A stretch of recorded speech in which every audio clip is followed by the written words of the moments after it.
Hello అందరికీ. మీలో ఎవరైనా సరే యూట్యూబ్ స్టార్ట్ చేయాలి అనుకుంటున్నారా? సో, నా యూట్యూబ్ జర్నీ ఎలా ఉందో నేను మీకు షేర్ చేస్తాను. నేనైతే రెడ్డి గారి దగ్గర పర్మిషన్ తీసుకోవడానికి నాకు చాలా ఇయర్సే పట్టిందంటే నమ్ముతారా?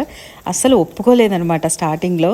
ఆయన పర్మిషన్ ఇవ్వకుండా స్టార్ట్ చేయడం ఇష్టం లేక, అలాగే ఒప్పించి చాలా ఇయర్స్ తర్వాత అండ్ నోట్ చేసుకోండి, చాలా ఇయర్స్ తర్వాత పర్మిషన్ తీసుకొని నేనైతే స్టార్ట్ చేశాను. బట్ చేయడం కూడా నా యాంబిషన్ ఒకటే. నేను పర్సనల్‌గా ఇన్‌కమ్ అనేది ఎర్న్ చేయడానికే నేను యూట్యూబ్ ఛానల్ అయితే క్రియేట్ చేసుకున్నా. నేను ఖచ్చితంగా చెప్తున్నాను. అందరూ ఏ ఉద్దేశంతో స్టార్ట్ చేస్తారో నాకు తెలీదు గానీ, నేనైతే కొంచెమైనా దాని నుంచి ఇన్‌కమ్ అనేది ఎర్న్ చేయాలని చెప్పేసి స్టార్ట్ చేశాననమాట. అలా స్టార్ట్ చేసి సక్సెస్ అనేది అంత ఈజీ ఏం కాదని తర్వాత అర్థమైంది. అలా అని వదిలిపెట్టలేదు. ఇలా కంటిన్యూయస్‌గా చేస్తూనే ఉన్నాను. బట్ వన్స్ మీరు సక్సెస్ అయ్యారంటే మాత్రం ఇది మంచి ప్లాట్‌ఫార్మ్